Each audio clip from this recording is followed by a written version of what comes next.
Bienvenidos a Cruce de Palabras por Telesur. Soy Luis Hernández Navarro y hoy nos acompaña en el estudio Jordi Borja.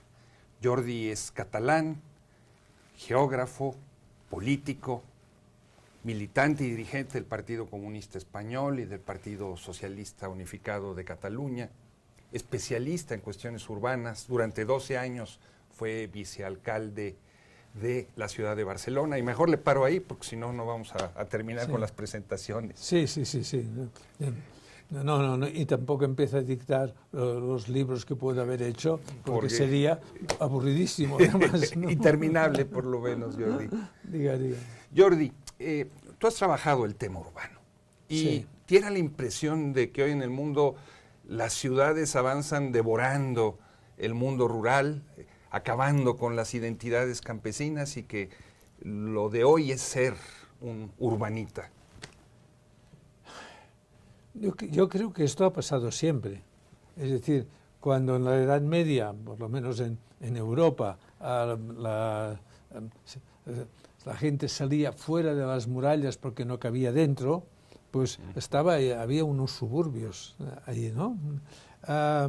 Cuando hay la expansión de los grandes estados que se están constituyendo, de Inglaterra o de Francia, etcétera, también se extendía más, digamos, no más, y además desaparecían las murallas, digamos, ¿no? Claro. Entre una cosa y otra. Cuando yo empecé a estudiar los temas urbanos, que fue a principios de los años 60, me acuerdo que había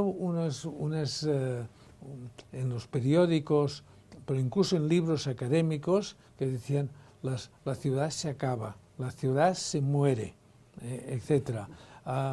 Bueno, incluso después de la guerra mundial, a finales de los años 40, pidieron a Naciones Unidas que hicieran un libro que es muy poco conocido y que es muy interesante, que dijeron a Josep Lluís Sert, que había sido pues el joven arquitecto urbanista junto con Torres Clavé, que murió en la Guerra Civil y que era del PSU, del Partido Socialista Unificado, pues Sert le encargaron a Naciones Unidas que sobre la base de todos los trabajos de la Carta de Atenas,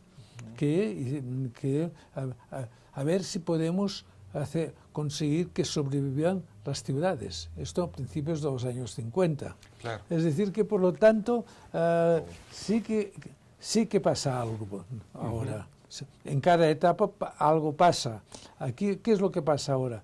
Que es que ahora no hay un continuum como alrededor de una ciudad central, sino que en el territorio, como las movilidades son mucho más desarrolladas, entonces hay conjuntos de vivienda o conjuntos de industria o de depósitos, etcétera, están por todas partes. Hay una dispersión, hay una difusión. Y si ustedes seguramente han analizado en algún momento o comentarios sobre los chalecos amarillos, En Francia. eran de gente que se sentía fuera de la ciudad. Vivían en las periferias urbanas y a veces entre zonas rurales en que hay elementos que serían propios de la ciudad, pero que no es ciudad. Estamos hablando también de ciudades sumamente precarizadas, ¿no? O polarizadas. Por un lado, procesos de gentrificación, Sí. y por otro lado, estas orilladas, donde vive la gente muchas veces, por lo menos en el caso de México, de América Latina, sin agua, sin servicios, etcétera, etcétera.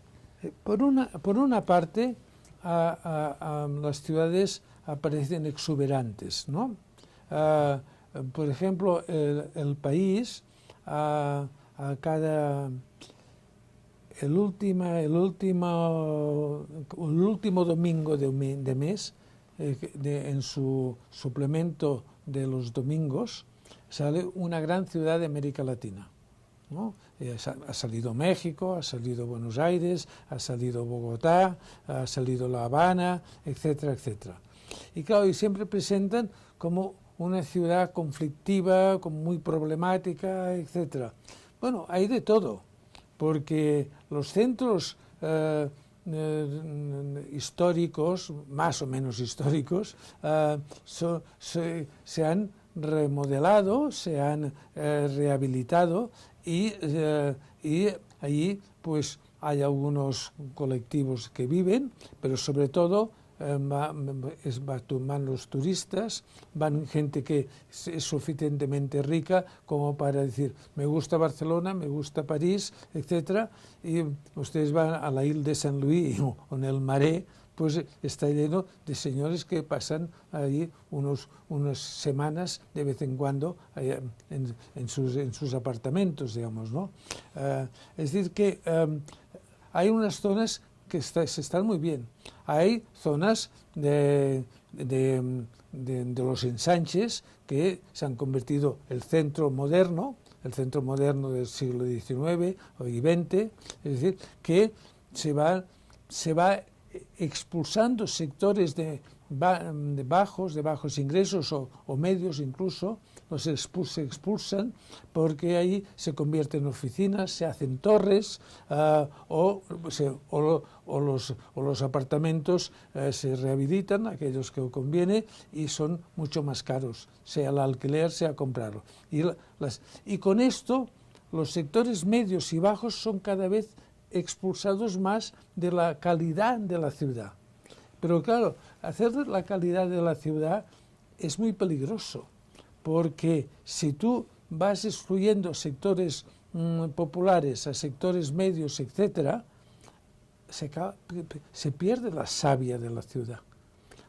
La definición más conocida de qué es una ciudad es una frase de Louis Wirth, un sociólogo de Estados Unidos, de principios del siglo XX, que decía, bueno, la ciudad es un territorio delimitado, aquí ahora no hay delimitación, a pesar de que los municipios sí que están delimitados, hay una difusión sobre el territorio, la población muy concentrada, ahora la población se dispersa, se difusa, se atomiza, etcétera, y la heterogeneidad, la diversidad.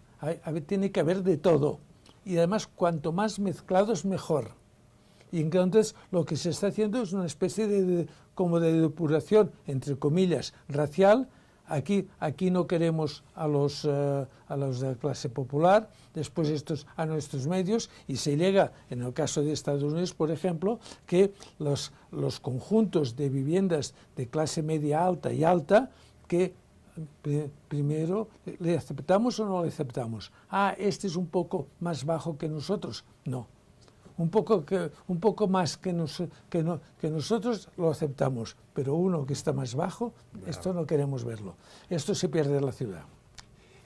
En las grandes metrópolis, los sectores populares en muchas ocasiones están formados por migrantes, gentes que vienen de otros países o que profesan incluso religiones diferentes a las dominantes.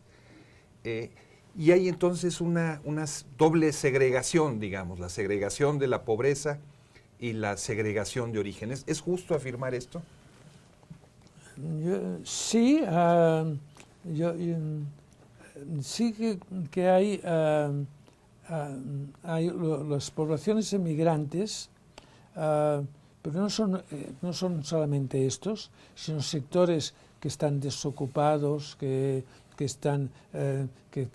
tienen unos ingresos mínimos sobre el nivel de la pobreza o de la miseria, incluso, etcétera. Hay poblaciones muy distintas. Hay barrios cerrados de clase media, incluso de clase alta, que algunos los hacen muy cerca de la ciudad y muy articulada con el centro de la ciudad, pero hay otros que están a 20 kilómetros o 30 kilómetros, etcétera. Por lo tanto, hay desde barrios cerrados que de sectores medios e incluso altos por el territorio, con conjuntos de vivienda social, conjuntos de vivienda para esto, unos que están articulados con una, por ejemplo, que se puede llamar la nueva economía, que limpia, etcétera, mezclada con la universidad, etcétera, como Stanford, ¿no? En California.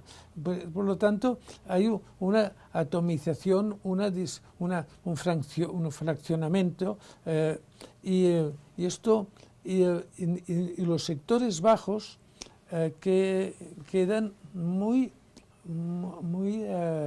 ¿cómo podríamos llamar? Como viven muy en precariado, ¿no? Además de proletariado, precariado. ¿Y qué es esto? Es que si un trabajador, si una familia del sector popular o medio bajo está en un barrio popular dentro de una ciudad, anda 200 metros y ya se encuentra otra cosa quizá mejor, o depende de cómo vaya, para otra mejor. ¿Te parece si vamos a una pequeña pausa y ahora regresamos con esta afirmación? Muy bien. Gracias. Los invitamos a que continúen con nosotros. No se vayan. Estamos ya de regreso en este cruce de palabras, conversando con Jordi Borja, profesor, político de izquierdas catalán, una de las grandes referencias del urbanismo moderno. Antes del corte, Jordi, nos decías, cuanto más pobre es alguien, más necesita la ciudad. Sí, porque lo que está ocurriendo es que hay ciudad y hay urbanización, que son dos cosas distintas, digamos. Cuando las estadísticas dicen hay tanta gente en las ciudades y tanta gente que está en los espacios rurales, digamos, ¿no? Dices, ¿y dónde ponen la urbanización sin ciudad? Porque probablemente es más gente está en zonas urbanizadas sin ciudad que dentro de la ciudad, digamos, ¿no? Que es estos elementos fragmentados, estos que son homogéneos al mismo tiempo, etc. Claro, los sectores populares, empezando por lo político. Claro, si tú estás en una ciudad donde hay clases sociales, pero estas clases sociales también están entremezcladas y se crean asociaciones, entidades que pueden tener contenido de clase, otros más mezclados, asociaciones de vecinos, entidades culturales, profesionales, colegios, etc. Bueno, esta gente puede hacerse una idea de la política y de que este partido le interesa más que otro. Claro, ahí está, cuando estás ahí en la dispersión, dependes de la televisión. Eso es. Etcétera, no, ¿qué es y finalmente es por la cara. Y además ya se cuidan bien muchas veces los líderes políticos a no concretar lo que iban a hacer, digamos, ¿no?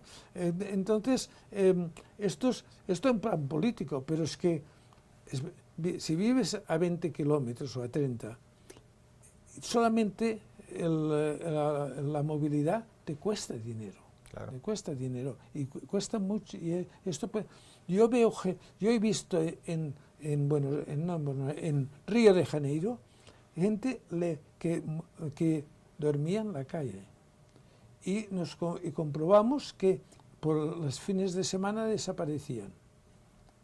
Eran gente que vivía en la periferia, pero no se podía pagar el metro, el bus, y que desde su casa tomar un bus, después tomar el metro y a veces tomar 2 metros, digamos, ¿no? Etcétera, ¿no? Bueno, entonces, pero tienen, además de la movilidad, tienen acceso a muchos servicios públicos, o llegan muy deficitarios o más costosos, etcétera. Hay muchos estos hay comercios, sí, hay algunos comercios, pero estos comercios que tienen el monopolio de muchos de estos fragmentos, o tienes que andar 5 kilómetros, etcétera. Es decir, que por eso yo utilizo un término que hay, además de que en la ciudad y en su entorno hay injusticia social, hay injusticia también espacial. También. ¿No? Es decir, que aquí los sectores populares tienen a la vez esto. Tenemos menos ingresos, nos hacen menos caso, etcétera, pero además vivimos muy lejos de la ciudad. De todos esos servicios. Jordi, la izquierda ha tenido en estos territorios urbanos un espacio privilegiado para crecer y desarrollarse, más que en las pequeñas ciudades o en las medianas ciudades. Bueno, los gobiernos de muchas ciudades de América Latina, grandes ciudades, como Ciudad de México o Guadalajara o Bogotá, que se ha transformado mucho, como también Santiago de Chile, Buenos Aires, Córdoba, Sao Paulo, Río de Janeiro. En estos últimos 20 o 25 años ha habido, no siempre, pero bastantes veces en muchas de estas ciudades que he citado y otras, han habido gobiernos de izquierdas, o menos así calificados de izquierdas, ¿no? Bueno, yo creo que todos estos gobiernos han hecho algunas cosas muy bien intencionadas, ¿no? Pues sobre la calidad del espacio público, sobre actuar sobre sectores más con muy déficits, como por ejemplo, pues yo que sé, como inventó Jaime Lerner, pues diciendo, bueno, pues a las familias que no envían los niños a la escuela, pues tendrán un apoyo familiar de la cesta de la compra, cada semana, etcétera, pero ustedes se comprometen a enviar los niños a la escuela, ¿no? Es decir, que es una frase que también, que esta no es mía, que es de Jaime Lerner, que fue el prefeito, o sea, el alcalde en Brasil, que es resolver problemas. Pero lo que no han hecho, no han sabido, no han podido, las leyes no se lo han permitido, no han tenido suficientemente tiempo, porque normalmente para hacer cosas un poco más serias, que duren, pues necesitas volver a por lo menos 8 años o 12, etcétera. Entonces se ha actuado sobre los efectos, pero no sobre las causas, digamos, ¿no? Claro, no es fácil entrar en las causas. Claro. Aquí está el capitalismo, digamos, de inversores, que es la especulación. Que piensen que la forma principal en estos momentos de acumulación de capital es la economía criminal. Y la segunda es la especulación en las zonas urbanas, ¿no? Entonces, aquí esto no es fácil, digamos, ¿no? Pero se hay que intervenir. Por ejemplo, un señor que fue presidente de una gran multinacional que actuaba de esto de servicios básicos, de estos de energía, agua, eliminación de residuos, etcétera, que como se han ido privatizando con las políticas neoliberales, pues estos aquí se aprovechan de esto.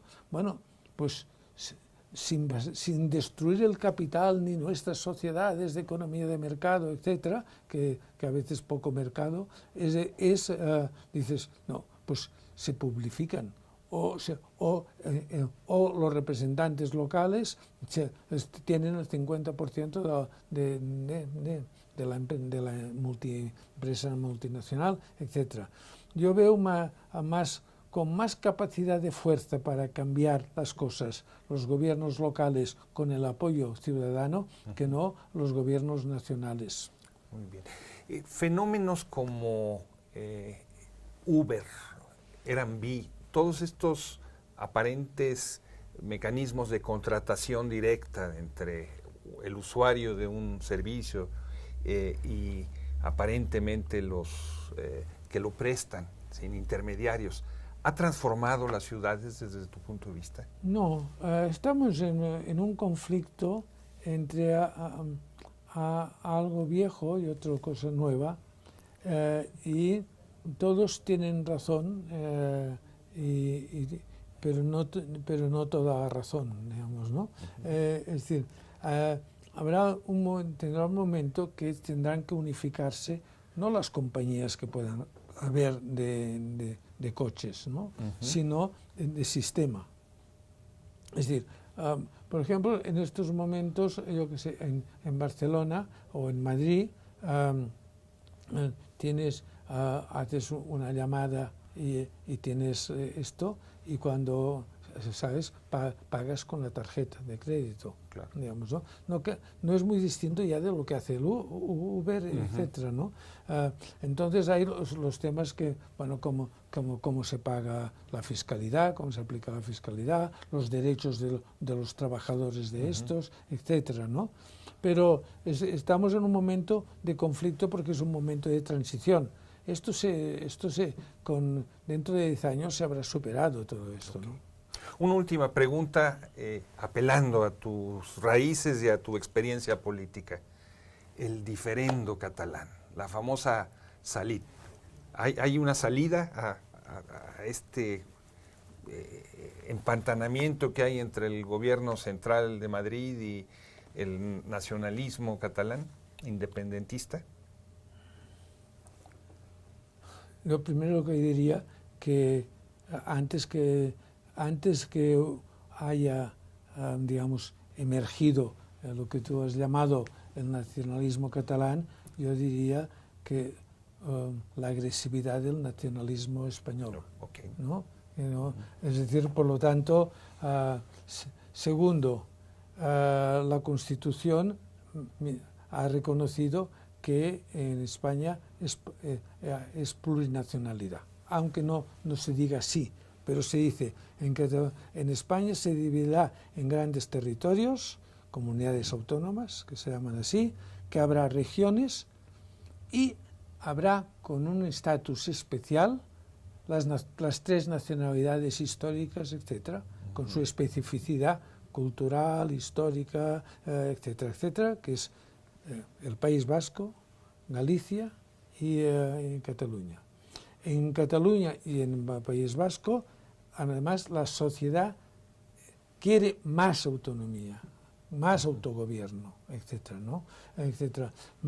Más defensa de su identidad cultural, etcétera, etcétera.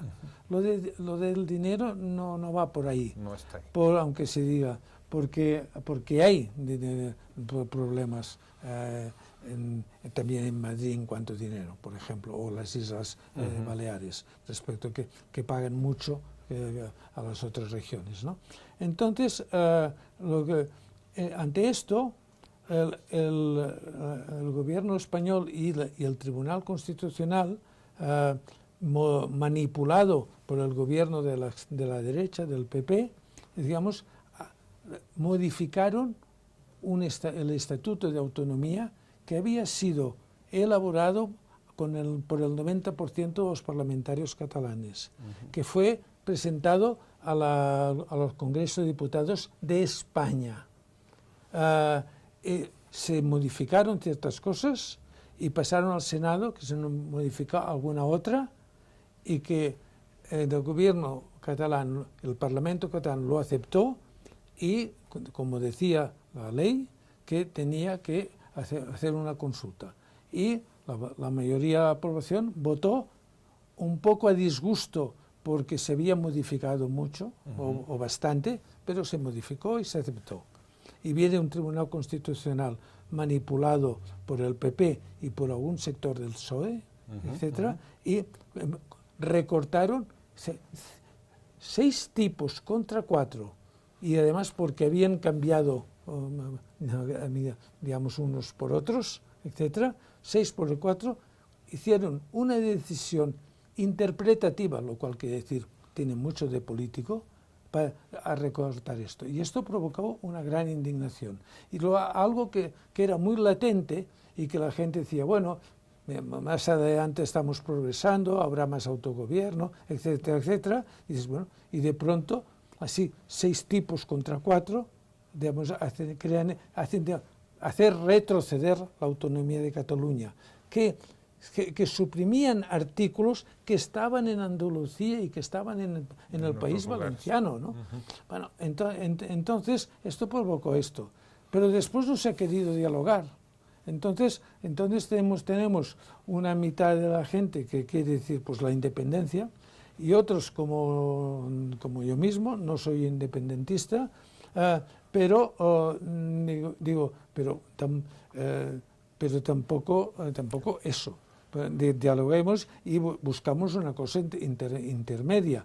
Y dentro de estos estamos los que estamos por eso y otros que se han radicalizado en el sentido contrario. Entonces, que más o menos te diría una mitad que más o menos quiere la independencia, un 25% que dice una cosa intermedia y otra cosa que dicen ya estamos bien así y mira, escuche, que se aguanten, digamos, ¿no?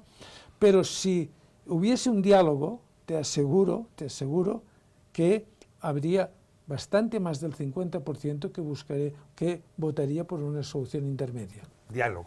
Muchísimas gracias, Muchas Jordi. gracias. Muchas gracias, amigos, amigas, por su amable participación el día de hoy. Los esperamos la próxima semana aquí por Telesur.